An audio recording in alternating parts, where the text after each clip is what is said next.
स्वागत है आप सभी का एसपी मैथ मोटिवेशन क्लास में। और आज की इस वीडियो में हम लोग पढ़ने वाले हैं क्लास 10 का प्रश्नावली 3.1 का पहला क्वेश्चन। और चैप्टर का नाम क्या है? दो चर वाले रैखिक समीकरण युग्म।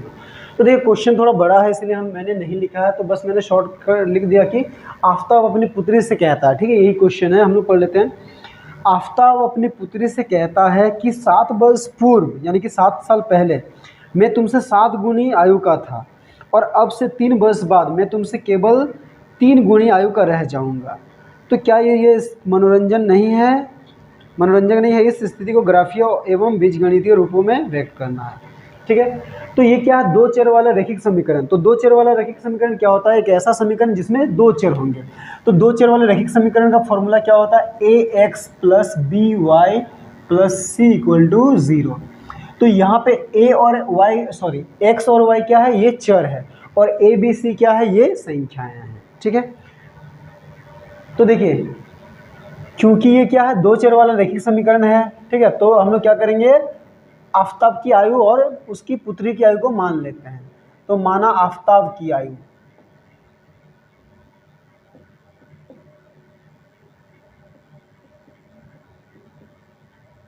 इसको क्या मान लेते हैं? x वर्ष। ठीक है, और क्या है? पुत्री की आयु, इसको क्या मान लेंगे? y वर्ष। क्योंकि दो चर वाला रैखिक समीकरण है इसीलिए हम लोग क्या किए? दो चर लिए, x और y। तो इसके बाद क्वेश्चन क्या कहता है कि 7 वर्ष पूर्व मैं तुमसे 7 गुनी आयु का था, यानी कि 7 साल पहले। तो हम लोग लिखते हैं 7 वर्ष पूर्व। तो देखिए 7 वर्ष पूर्व का आयु निकालने के लिए क्या करेंगे? जैसे मान लीजिए अभी किसी की उम्र अगर 15 साल है तो 5 साल पहले उसकी उम्र कितनी थी? 10। तो क्या किया हम लोग? 10 से 5 को घटाया। तो देखिए अभी आफ्ताब की, अच्छा ये दोनों जो आयु है ना, ये वर्तमान आयु है। ठीक है, आफ्ताब की वर्तमान आयु x वर्ष है और पुत्री की वर्तमान आयु y वर्ष है। तो 7 वर्ष पूर्व आफ्ताब की आयु क्या होगी?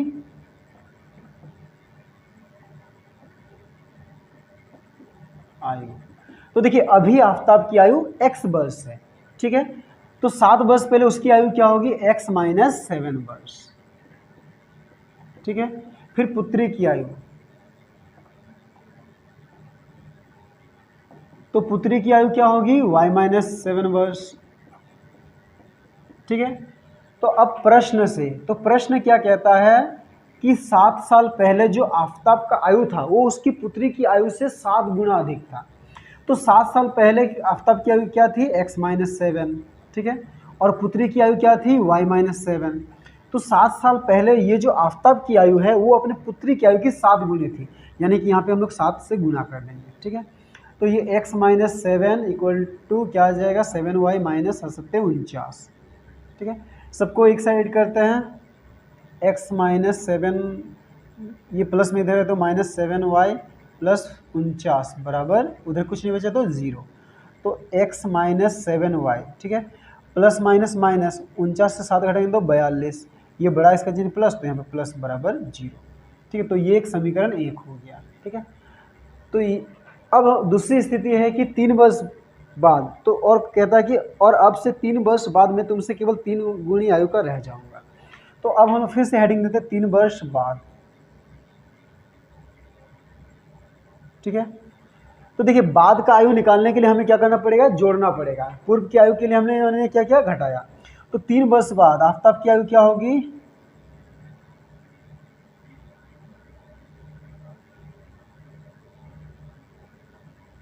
क्या हो जाएगा? x + 7 वर्ष, सॉरी x + 3 वर्ष। ठीक है, और पुत्री की आयु क्या होगी? पुत्री की आयु y + 3 वर्ष। ठीक है, बाद की आयु के लिए जोड़ना है और पहले की आयु के लिए घटाना है। तो अब हम लोग करते हैं प्रश्न से। तो प्रश्न क्या कहता है कि 3 वर्ष बाद आफ्ताब की जो आयु है वो अपने पुत्री की आयु की 3 गुना ही रह जाएगा। तो 3 वर्ष बाद आफ्ताब का आयु क्या होने वाला है? x + 3, और उसकी पुत्री का आयु क्या होने वाला है? y + 3। तो 3 वर्ष बाद आफ्ताब का जो आयु है वो अपने पुत्री की आयु से 3 गुना अधिक हो जाएगा, यानी कि यहाँ पे 3 से गुना कर देंगे। तो क्या हो जाएगा? x + 3 = 3y + 9। तो क्या आ जाएगा? x + 3, ये प्लस में दे तो -3y - 9 = 0। तो x - 3y plus minus minus, 9 से 3 घटाएंगे तो 6, ये बड़ा इसके जरिए माइनस, तो माइनस बराबर 0। तो ये समीकरण 2। तो यही दोनों क्या हो गए, ये जो समीकरण आए यही क्या है, बीजगणितीय रूप है। अब इनको ग्राफ में दिखाने के लिए हमें क्या करना पड़ेगा, समीकरण 1 से x और y का 2 मान निकालना पड़ेगा, फिर समीकरण 2 से x और y का मान 2 निकालना पड़ेगा और उनको फिर ग्राफ में दिखाना पड़ेगा। ठीक है, तो देखिए ग्राफीय विधि के लिए क्या करते हैं हम लोग, एक बॉक्स बनाते हैं। ठीक है, यहाँ पे हम लोग x और y का 2 मान निकालेंगे, x और y। ठीक है, पहले लिखते हैं समीकरण 1 से। तो समीकरण 1 क्या है, x माइनस 7y प्लस 42 बराबर 0 है। ठीक है, तो देखिए यहाँ पे हमें क्या करना है, x का हमें कुछ भी मान लेना है और y का मान निकालना है। ठीक है, और हमें ये कोशिश करना है कि x और y का जो मान है उन दोनों में बहुत ज़्यादा अंतर ना हो। ठीक है, अगर मान लीजिए x का मान 5 है तो y का मान 7, 8, 9 तक सही रहेगा। अगर मान लीजिए x का मान 5 है और y का मान 25, 30 है तो बहुत ज़्यादा अंतर है, वो थोड़ा हमें उसको ग्राफ में दिखाने में थोड़ा दिक्कत होगी। ठीक है, तो ऐसा हमें लेना है कि उनके मान में अंतर ज़्यादा ना आए। तो देखिए इसमें क्या करते हैं हम लोग, x का कुछ भी मान लेते हैं और y निकालते हैं। ठीक है, तो हम लोग x बराबर मान लेते हैं, पहले 0 ले लेते हैं। ठीक है, तो माना x बराबर 0, तो y निकालते हैं। तो x के जगह देखिए 0 माइनस 7y, ये प्लस में हो जाए तो माइनस, माइनस 42। तो इधर क्या हो गया, माइनस 7y बराबर माइनस 42, ये माइनस माइनस कट गया तो y बराबर क्या हो जाएगा, 42/7। तो 7 एकम 7, 7 छक 42 यानी कि 6। तो जब हमने x का मान 0 लिया तो y क्या आया, 6 आया। ठीक है, तो देखिए 0 और 6 में ज़्यादा का अंतर नहीं है। ठीक है, तो इसके बाद देखिए अब फिर क्या करते हैं, अब फिर और एक मान लेना है, कम से कम हमें ग्राफ में दिखाने के लिए x और y का 2 मान चाहिए होता है। तो फिर लिखते हैं, फिर माना x बराबर, तो देखिए थोड़ा हमें सोचना है कि क्या ले x बराबर। ठीक है, ताकि उन दोनों में ज़्यादा अंतर ना हो। तो अगर मान लीजिए x बराबर हम लोग लेते हैं, यहाँ से कितना आ रहा है, देखिए x बराबर हम लोग 7 ले लेते हैं, 7 ले लेते हैं। ठीक है, तो x बराबर हम लोग 7 ले लिया, आप कुछ भी ले सकते हैं। ठीक है, आंसर आ जाएगा। तो समीकरण क्या है, x माइनस 7y प्लस 42 बराबर 0 है। तो यहाँ पे x की जगह क्या लिखना, 7 माइनस 7y प्लस 42 बराबर 0। ठीक है, अब देखिए थोड़ा जगह का कमी है। ठीक है, तो ये देखिए ये प्लस प्लस प्लस, तो माइनस 7y प्लस 7 और 42 को जोड़ें तो 49 बराबर 0। तो माइनस 7y बराबर, ये प्लस में है तो माइनस 49, तो ये माइनस माइनस कटा, y बराबर कितना हो जाएगा, 49/7। तो 7 एकम 7, 7 एकम सॉरी 7 7 49, तो कितना आया 7। तो जब हमने क्या किया, x 7 लिया तो y भी क्या आया, 7 आ गया। ठीक है, अब इसी तरह हमें क्या करना, समीकरण 2 से भी 2 मान निकालना है। अब फिर से हमें एक बॉक्स बनाना है, x y। ठीक है, अब समीकरण 2 लिखते हैं, समीकरण 2 से। तो समीकरण 2 देखिए क्या है, समीकरण 2 है x माइनस 3y माइनस 6 बराबर 0। तो सबसे पहले माना x बराबर हम लोग क्या ले लेते हैं, माना x बराबर 0 ले लेते हैं। ठीक है, तो यहाँ पे क्या आएगा, 0 माइनस 3y माइनस 6 बराबर 0। तो माइनस 3y बराबर कितनी, ये माइनस में दे तो प्लस 6, तो y बराबर क्या हो जाएगा, 6/-3, 3 एकम 3, 3 दूनी 6, तो कितना आया -2। तो जब हमने x 0 लिया तो y क्या आया, -2। ठीक है, अब हम लोग x क्या लें, और हाँ हमें यहाँ पे ये भी ख्याल रखना है कि कोई भी x या y का मान जो ना बट्टा में ना आए, पॉइंट में ना आए। अगर वो प्लस माइनस आए तो भी कोई दिक्कत नहीं है, पर बट्टा या पॉइंट में नहीं आना चाहिए। ठीक है, तो अब फिर माना x बराबर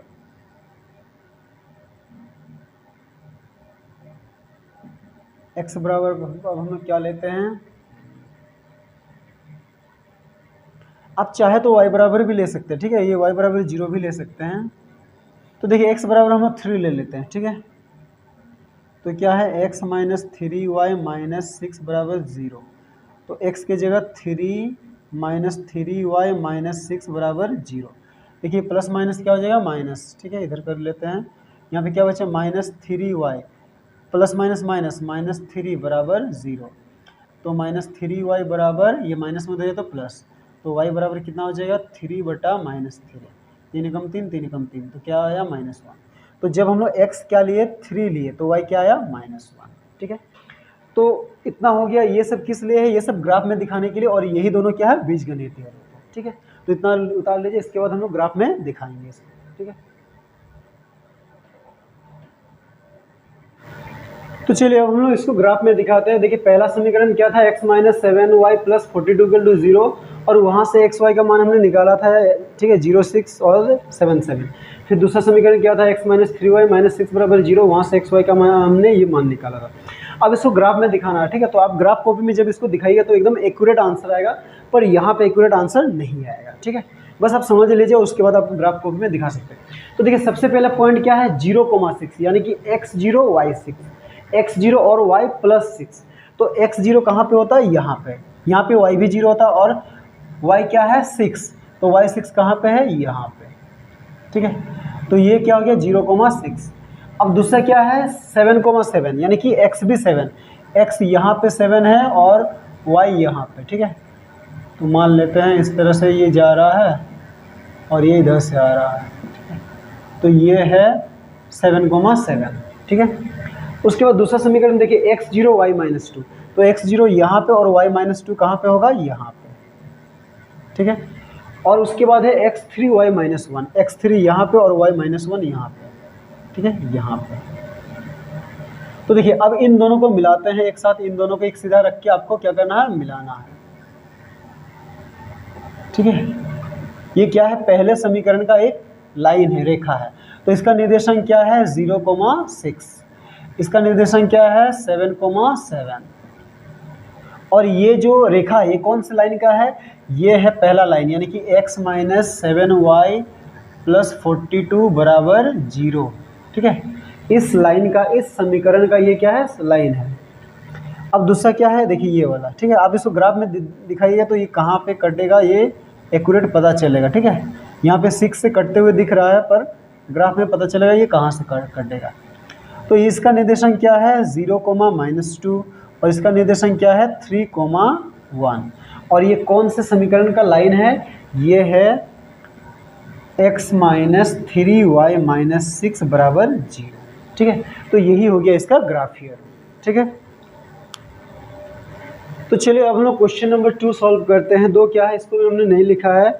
क्रिकेट टीम के कोच ने 3,900 रुपये में 3 बल्ले और 6 गेंदें खरीदी। ठीक है, बाद में उसने एक और बल्ला तथा उसी प्रकार की 2 और गेंदें 1,300 रुपये में खरीदी। इस स्थिति को भी ज्यामितीय और बीजगणितीय रूप में व्यक्त करना। ठीक है, तो इसमें 2 स्थिति है। पहली स्थिति में 3 बल्ला और 6 गेंदें खरीदी जाती है 3,900 रुपये में। ठीक है, तो इसमें मान लेते हैं पहला क्या दिया है, पहला है बल्ला, तो लिखेंगे माना एक बल्ले का मूल्य क्या मान लेंगे, x रुपया। ठीक है, फिर एक गेंद का मूल्य क्या है, y रुपया। ठीक है, अब इसमें 2 स्थिति है। पहली स्थिति में, ठीक है, तो पहली स्थिति में क्या है 3 बल्ला और 6 गेंद, तो 3 बल्ले का मूल्य, देखिए एक बल्ले का मूल्य x रुपया है, तो 3 बल्ले का मूल्य क्या होगा 3 × x, यानी कि 3x रुपया। उसके बाद क्या 6 गेंदें हैं, तो 6 गेंद का मूल्य, तो एक गेंद का मूल्य y रुपया, तो 6 गेंद का 6 × y, यानी कि 6y रुपया। ठीक है, अब प्रश्न से, तो प्रश्न क्या कहता है कि 3 बल्ले का मूल्य यानी कि 3x प्लस 6 गेंद का मूल्य यानी कि 6y, तो ये दोनों मिलके कितना है 3,900 रुपया। ठीक है, 3,900 रुपया। तो ये हो गया समीकरण 1। अब क्या करते हैं दूसरी स्थिति में। ठीक है, तो दूसरी स्थिति में वो एक बल्ला और 2 गेंद खरीदता है, तो एक बल्ले का मूल्य तो क्या होगा, एक सी होगा, एक बल्ले का मूल्य कितना हो जाएगा x, फिर क्या है 2 गेंद का मूल्य y रुपया। ठीक है, अब प्रश्न से, ठीक है, तो एक बल्ले और 2 गेंद का मूल्य कितना है 1,300 रुपया, यानी कि एक बल्ले का मूल्य, अच्छा 2 गेंद का ना, तो यहाँ पे क्या हो जाएगा 2y, तो एक बल्ले का मूल्य x, 2 गेंद का 2y, दोनों मिला के कितना है 1300 रुपया। तो ये हो गया समीकरण 2। ठीक है, तो यही क्या हो गया बीजगणितीय रूप। अब हमें इसको ग्राफ में दिखाने के लिए निकालना पड़ेगा। ठीक है, तो इधर से करते हैं। चलिए समीकरण 1 से लेते हैं।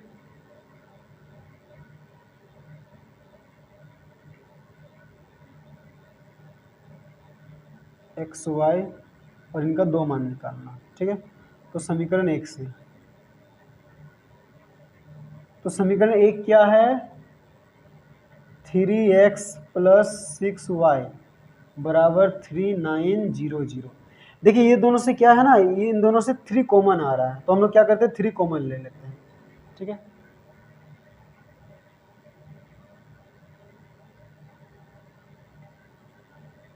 तो देखिए इन दोनों से 3 कॉमन लेंगे तो यहाँ पे क्या बचेगा x + 6 से 3 कॉमन लिए तो 2y बराबर 3900। तो यहाँ पे 3 गुना में उधर जाए तो भागा में, तो x + 2y बराबर कितना हो जाएगा 3900 बट्टा 3। तो 3 एकम 3, 3 एकम 3, 3 तिया 9, 0 0। तो x + 2y बराबर कितना आ गया 1300। ठीक है, तो देखिए ये भी क्या है समीकरण 2 के जैसे सेम आ गया। मतलब हमें क्या करना है इसमें एक ही बार x और y का मान निकालना, 2 बार नहीं निकालना, क्योंकि दोनों समीकरण सेम है। तो इस क्वेश्चन में क्या होगा ना, जब इसका हम लोग ग्राफ दिखाएंगे तो एक रेखा के ऊपर ही दूसरा रेखा गुजरेगा। तो अब हम लोग लिखते हैं माना x बराबर, तो देखिए यहाँ पे 1300 है, तो हमें इसको यहाँ पे क्या है ना x और y का मान हमें 100 के रूप में लाना है। 100, 200, 300 ऐसे, 1 2 हम लोग नहीं ले सकते। ठीक है, तो लिखते हैं माना x बराबर, माना x बराबर, तो हम लोग x बराबर क्या ले सकते हैं, अगर 500 ले तो देखिए x बराबर 500 ले लेते हैं। ठीक है, तो यहाँ पे क्या हो जाएगा 500 + 2y बराबर 1300। ठीक है, तो 2y ये प्लस में दे तो माइनस में 1300 माइनस 500। ठीक है, तो 2y बराबर क्या हो जाए प्लस माइनस माइनस 1300 से 500 घटेंगे तो 800। ठीक है, तो y बराबर क्या हो जाएगा 800 बट्टा 2, 2 एकम 2, 2 चौके 8, 0 0। तो देखिए जब हमने x क्या लिया 500 लिया, ठीक है, तो y कितना आया 400 आया। ठीक है, अब फिर x बराबर कुछ और ले लेते हैं, फिर x बराबर, अब x बराबर क्या लें 300 ले लेते हैं। ठीक है, 300, तो क्या है समीकरण x + 2y बराबर 1300 है, तो x के लिए 300 + 2y बराबर 1300। तो 2y बराबर क्या हो जाएगा 1300 और ये 300 इधर प्लस में हो जाए तो माइनस में, तो 2y बराबर कितना हो जाएगा 1000। तो y बराबर कितना हो जाएगा 1000 बट्टा 2, तो 2 एकम 2, 2 5 10 और 2 ठो 0 यानी कि 500। तो जब हमने x लिया 300 तो y कितना आया 500। ठीक है, अब देखिए ये समीकरण 1 का ये मान है, तो समीकरण 2 भी क्या है यही है। ठीक है, यानी कि समीकरण 2 का भी यही मान आएगा और इसके बाद इसको ग्राफ में दिखा देना। तो इसमें ग्राफ जब आप दिखाएंगे तो क्या कीजिएगा 0 1 2 नहीं लीजिएगा, क्या करना 0 100 200 300 400 करके लीजिएगा। ठीक है, तो पहले की तरह इसको भी आप आराम से ग्राफ में दिखा सकते हैं। ठीक है, तो चलिए अब हम लोग क्वेश्चन नंबर 3 बनाते हैं। 3 पढ़ते हैं, क्या है 2 केजी सेब तथा 1 केजी अंगूर का मूल्य किसी दिन 160 रुपये था और 1 महीने के बाद 4 केजी सेब और 2 केजी अंगूर का मूल्य 300 रुपया हो गया। तो इस स्थिति को ज्यामितीय और बीजगणितीय रूप में व्यक्त करना है। तो यहाँ पे 2 स्थिति है। ठीक है, तो पहले क्या है अंगूर और सेब है, तो लिखते हैं माना 1 केजी सेब का मूल्य, माना 1 केजी सेब का मूल्य, इसको क्या मान लेते हैं x रुपया। फिर क्या है अंगूर, तो 1 केजी अंगूर का मूल्य क्या मान लेते हैं y रुपया। ठीक है, तो 2 स्थिति है। पहली स्थिति में तो देखिए पहली स्थिति में सेब कितना खरीदा जाता है 2 केजी, तो लिखेंगे 2 केजी सेब का मूल्य।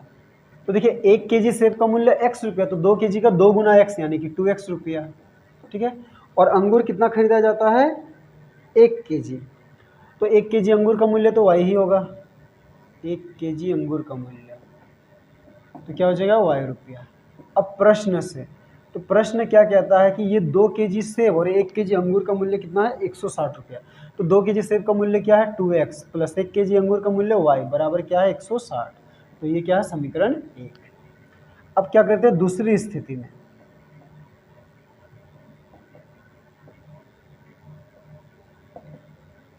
तो दूसरी स्थिति में क्या होता है, 4 केजी सेब और 2 केजी अंगूर खरीदे जाते हैं। तो लिखते हैं 4 केजी सेब का मूल्य, तो 1 केजी सेब का मूल्य x, तो 4 केजी का 4 गुना x यानी कि 4x रुपया। और अंगूर कितना खरीदा जाता है, 2 केजी, 2 केजी अंगूर का मूल्य,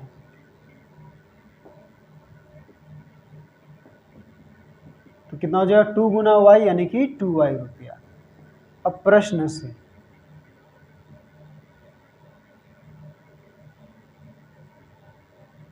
ठीक है, तो ये 4 केजी सेब है और 2 केजी अंगूर है, इन दोनों का कुल मूल्य कितना, 300, यानी कि 4x प्लस 2y बराबर 300। तो देखिए ये दोनों से 2 कॉमन आएगा, तो 2 कॉमन लेते हैं, तो यहाँ पे 2x बचेगा, यहाँ पे प्लस y बचेगा बराबर 300। तो 2x प्लस y बराबर कितना हो जाएगा, 300 बटा 2, तो 2 कम 2, 2 एकम 2, 2 पचे 10, 0, यानी कि 2x प्लस वाई बराबर कितना हो गया, 150। तो ये हो गया समीकरण 2। ठीक है, अब ये बीजगणितीय रूप आ गया, यानी कि ये दोनों समीकरण। अब ग्राफीय रूप में दिखाने के लिए हमें इन दोनों समीकरण से दो मान निकालना पड़ेगा। ठीक है, तो क्या करते हैं, पहला डब्बा बनाते हैं समीकरण 1 के लिए, एक्स वाई, ठीक है, समीकरण 1 से। तो समीकरण 1 क्या है, 2x प्लस वाई बराबर 160। ठीक है, तो देखिए यहाँ पे भी एक्स वाई का हमें मान क्या है, थोड़ा सोच समझ के लेना पड़ेगा, बहुत ज़्यादा अंतर ना आ जाए जैसे। तो उधर 160 है, अगर हम लोग x 0 लेते हैं तो y 160 आ जाए, तो 0 और 60 में बहुत अंतर है। ठीक है, तो हम लोग क्या करते हैं, x बराबर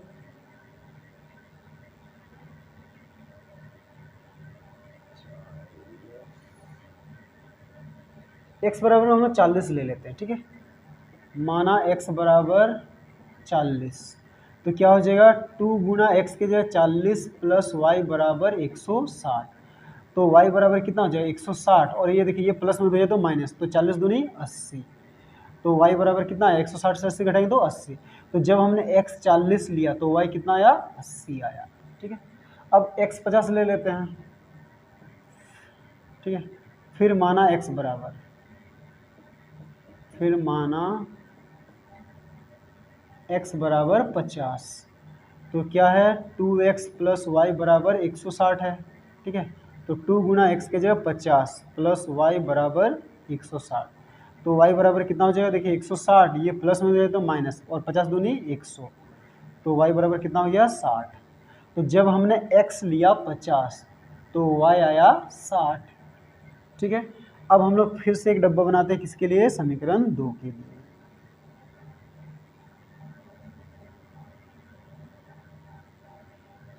तो देखिए इस समीकरण 2 क्या है, समीकरण 2 है 2x प्लस वाई बराबर 150।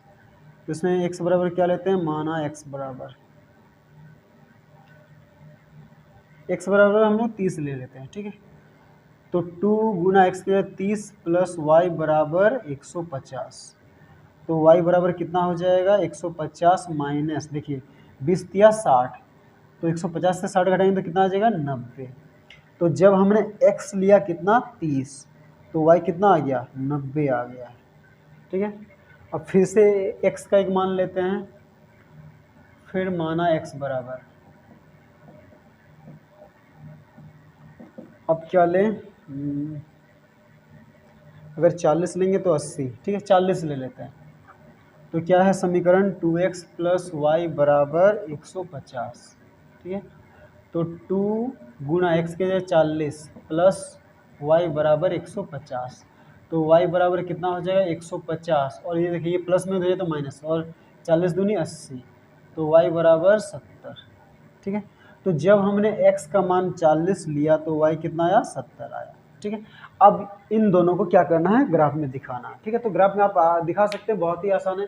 तो जब आप यहाँ पे ग्राफ में दिखाइए तो क्या लेना है, 0 1 2 करके नहीं लेना है, 100 200 भी नहीं लेना है, यहाँ पे 10 20 करके लेना है। ठीक है, जैसे ये एक्स वाई लेंगे, यहाँ पे 10 20 30 ऐसे करके लेते जाएंगे, इधर -10 -20 ऐसे करके लेंगे, इधर भी 10 20 करके लेना है। ठीक है, इधर -10 -20 करके लेना है। ठीक है, तो इस तरह से आप दिखा पाएंगे ग्राफ में आसानी से, बहुत ही आसान क्वेश्चन है। ठीक है।